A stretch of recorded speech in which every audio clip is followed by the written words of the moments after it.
مسجد حسان تعمیر ہو رہی ہے۔ اس مسجد کی تعمیر ظاہر ہے کہ خالصتاً لوجہ اللہ عبادت خداوندی کے لیے ہے، اور اس کے ساتھ جو ایک نہایت حسین پروگرام میرے ذہن میں میرے علم میں آیا، میرے لیے بڑی مسرت کا باعث ہے، اور وہ یہ ہے کہ یہاں ایک ایسا شعبہ بھی قائم کیا جائے گا جس میں رسول اکرم سید عالم صلی اللہ تعالی علیہ وآلہ وسلم کی سماخانی اور ناز گوئی اور بارگاہ رسالت میں حدیث عقیدت پیش کرنے اور حضور صلی اللہ علیہ وسلم کی ناطقات پڑھنے کے سلسلے میں جو ضروری تعلیمات ہیں وہ بھی انشاءاللہ دی جائے گی، اور اس کے لیے انشاءاللہ بہترین انتظام کیا جائے گا۔ اور اس میں سب سے بڑی بات یہ ہے کہ حمد الہی آسان ہے، حضور کی نعت بہت مشکل ہے۔ سبحان اللہ، سبحان اللہ۔ اس کی وجہ یہ ہے کہ اللہ تعالیٰ جل مجدہ معبود حقیقی ہے، اور وہ اس ذات مقدسہ کا مبارک نام ہے اللہ، جو واجب الوجود ہے اور مستغنی ہے جمی صفات کمالیہ۔ تو اللہ تعالیٰ کی شان میں جو کچھ آپ کہیں گے اس میں مبالغے کا کوئی تصور نہیں اور کمی کا کوئی احتمال نہیں، لیکن حضور نبی کریم صلی اللہ تعالی علیہ وآلہ وصحبہ مبارک وسلم کی بارگاہ اقدس وہ ہے کہ جہاں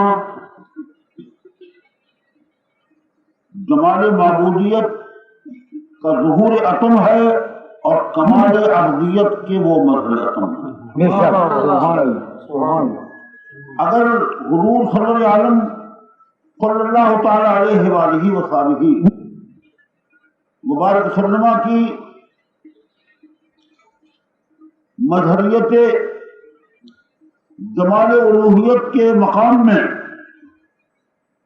ذرا سا تجاوز ہو گیا تو شرک تک نوبت پہنچ گئی، اور اگر حضور صلی اللہ تعالی علیہ وآلہ وصحبہ مبارک وسلم کے کمالات اور حسن و جمال الوہیت کے جلووں کی سراخانی میں کچھ کمی ہو گئی تو کفر تک نوبت پہنچ گئی۔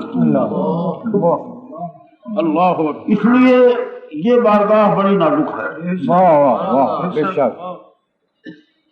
عدم گاہ صدر آسماں سبحان اللہ، نفس گم کر دمی آیا چنا زبائے زندہ۔ تو نبی کریم صلی اللہ علیہ وسلم کی نعت پاک کا مسئلہ چونکہ انتہائی نازک ہے، اس لیے اس نعت خوانی کے مسئلے میں ضرورت ہے اس بات کی کہ افراط اور تفریط سے بچا جائے، اور حضور نبی اکرم تاجدار مدنی جناب محمد رسول اللہ صلی اللہ تعالی علیہ وآلہ وصحبہ وسلم کی مقدس شان میں ایسے اشعار کہنے سے اور پڑھنے سے پرہیز کیا جائے جو بارگاہ محمدیت کے لائق نہیں ہے۔ اس لیے یہ نعت شریف کے مسئلے میں یہ حرم اور یہ احتیاط ایک بنیادی چیز ہے، تو ضرورت ہے کہ اس کے لیے خاص اہتمام کیا جائے، اور اپنے اکابر اور اسلاف کے نقش قدم پر چلنے کے لیے ہمیں ایک راہ متعین کرنے کا موقع مل جائے، اور وہ اس کے بغیر نہیں ہو سکتا کہ اس کے لیے باقاعدہ تربیت کا انتظام کیا جائے۔ اس لیے میں سمجھتا ہوں کہ یہ ایک بڑی بے مثال چیز ہے، غالباً تعلیمی دنیا میں اس کی مثال نہیں ملتی جو یہ شعبہ قائم کیا جا رہا ہے۔ میں عرض کروں گا کہ یہ نہایت مسرت کا باعث ہے کہ مسجد حسان سیدنا حسان بن ثابت انصاری رضی اللہ تعالیٰ کو یاد میں ان کی طرف منسوخ کر کے بنائی گئی، اور پھر اسی مناسبت سے ناطقات کے سلسلے میں یہ تعلیم و تربیت کا شعبہ قائم کیا جا رہا ہے۔ میں سمجھتا ہوں کہ یہ بڑا نورانی مقدس اور مبارک کام ہے۔ مزید سے دعا کرتا ہوں کہ اللہ تعالیٰ اس مسجد کو بہت جلد پائے تکمیل تک پہنچائے، اور اللہ تعالیٰ اس کے ساتھ جو مقاصد وابستہ ہیں ان کی تکمیل کا انتظام خیر سے مہیا فرمائے۔ میں حضرت قبلہ پیر ظہورالدین صاحب دامت العالیہ کی خدمت میں بھی نہایت ادب و احترام کے ساتھ حدیعِ تشکر پیش کروں گا کہ آپ کا روحانی فیض ہے کہ جناب حاجی محمد صاحب ظہوری کو اللہ تعالیٰ نے اس قسم کی نیک کرنے کی ایسی توفیق عطا فرمائی۔ اللہ تعالیٰ آپ کی روحانی پھر مسرت ہے کہ ہمارے ظہوری صاحب دامت العالیہ کے ساتھ ہمارے اہل سنت کا تعاون ایسا ہے اور ان کے دل اس قدر ان کی طرف متوجہ ہیں کیونکہ ان کے مقاصد بڑے پاک اور نیک اور نورانی مقاصد ہیں، تو مجھے بڑی خوشی ہے کہ یہ تمام اہل سنت ان کے ان مقاصد حسنہ میں ان کے ساتھ یہ بالکل ہمراہ ہیں، اور اللہ تعالیٰ میرے سب سے معلوم کو توفیق دے کہ ان مقاصد حسنہ کی تحریر میں ہمارے ظہوری صاحب کے ساتھ آپ کا تعاون کر جائیں۔ یہ تو مسائل تو بہت ہیں، آج وقتی ضرورت کے مطابق جہاد کا ایسا مسئلہ اہم ہے جس کے بغیر کوئی چارہ نہیں ہے، اور آپ جانتے ہیں کہ اسلام کی روح کو جہاد ایک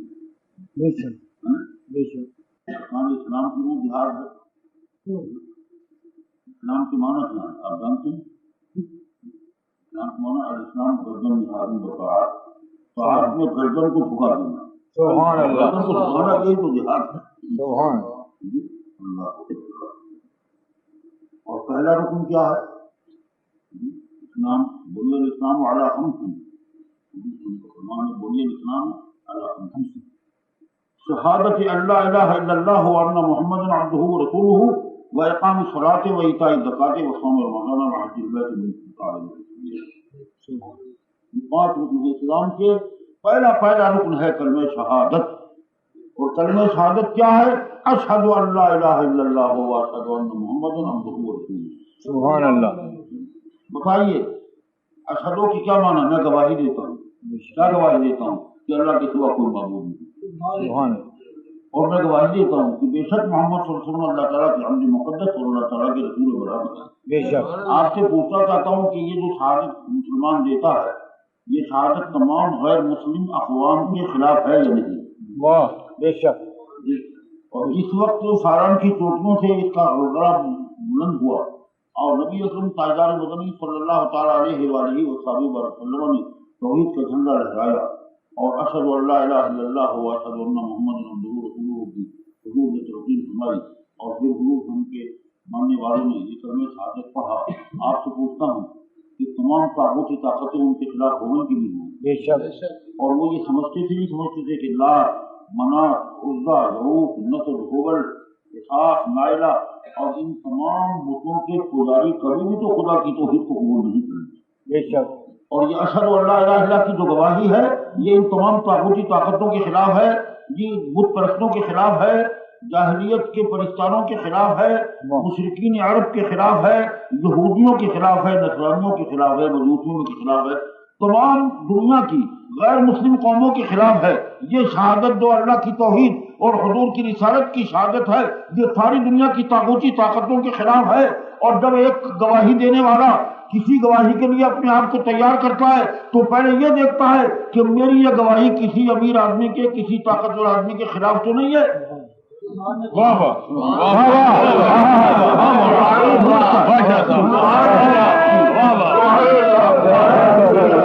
اور اس کو یہ پتہ چل رہا ہے کہ کسی حاکم کے خلاف ہے، کسی امیر کے خلاف ہے،